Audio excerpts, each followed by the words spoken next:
Hello, and welcome back to Linfield College's IDST 052 Career Planning and Preparation presentations. This presentation is all about the anatomy of a job, presented to you with a flower exercise. This presentation is by Donna Montoya. I'm an instructor for this course. So if you look at the anatomy of a job, I like to actually start with the anatomy of a person.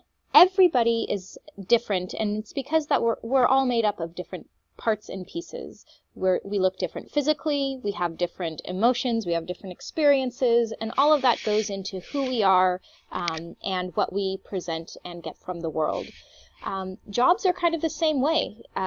There's different facets of jobs that, when put together with those special characteristics that go into the facets, that makes the job that job.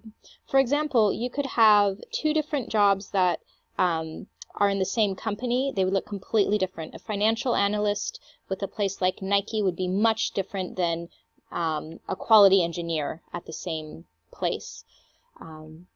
Another example would be, just because there are two jobs that have the same job title, it does not mean that the job is the same, because like I said, all of them are different. A financialist at Nike would look very different than a financial analyst at Intel. And it's because of these 7 facets. And so we'll go into them a little more in depth. So each job has 7 different pieces that are the pieces of the puzzle that make the job what it is. The first pieces, knowledge, traits, and skills, are what you bring to the job, or the job requires of the person filling it.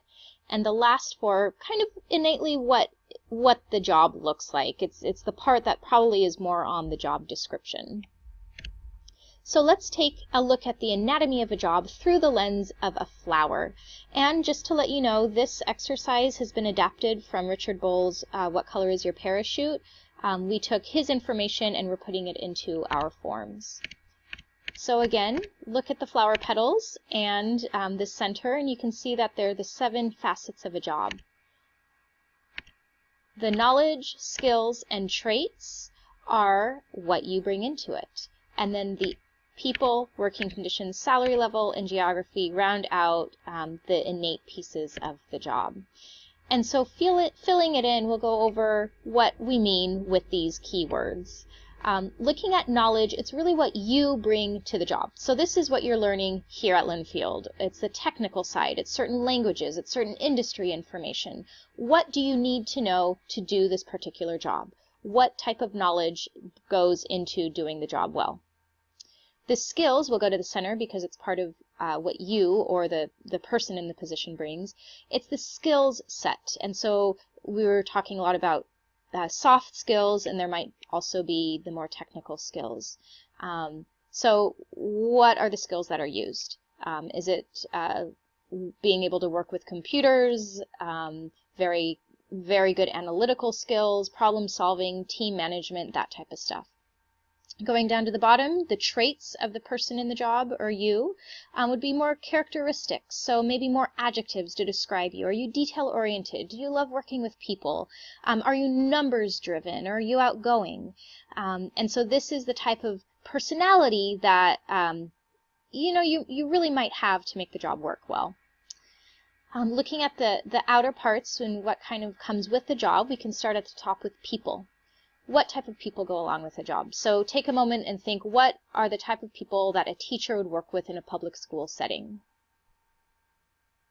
You probably thought of something like the children, other teachers, the principal and administration, perhaps parents, perhaps after-school program coordinators, testing coordinators, that type of thing.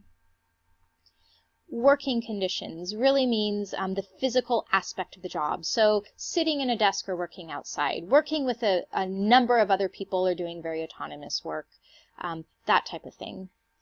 Let's go all the way down to the left to look at salary and level. And so does it offer a certain salary or range in salary, and also the type of level? Is it upper management, middle management, recent graduate, new hire, that type of thing? It's the characteristics of the type of job and work you would be doing. And then last is geography. So where is this job located? And it could be as simple as this job is located in Portland, Oregon, or in the Pearl District of Portland, Oregon. It could also be, well, this type of job, to be a ski instructor really means that I'm on the mountains in the snow a lot. One of the things that I really like to use this exercise for is filling it out in a number of different ways. So as you can see here from this flower, these are questions about you and what is your ideal. Everyone has different ideals, and none is wrong and none is right. It just depends on you. So it's important for you to take a moment to think, what are my ideal working situations? What's my ideal anatomy of a job or of a career? And some of these ideals, so some of these petals, are more important than others. For some people, geography is of utmost importance. They own a home. Their children go to a certain school district. They do not want to drive more than an hour from their home every day. Geography is probably the #1 indicating factor of how and where they're going to be looking for a job. For others, it's, well, I don't really care where the job is, but I must be able to make a certain amount of salary every year. Or I hate working at a desk. I must work outside. That's the #1 thing.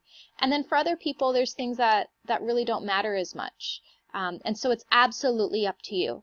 So my challenge, and this is going to be part of your assignment, is to create a flower that is what your ideal job looks like.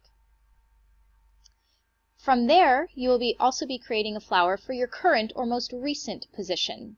And so that's kind of where the flower is empty, and you would fill in these aspects for your current or most recent position.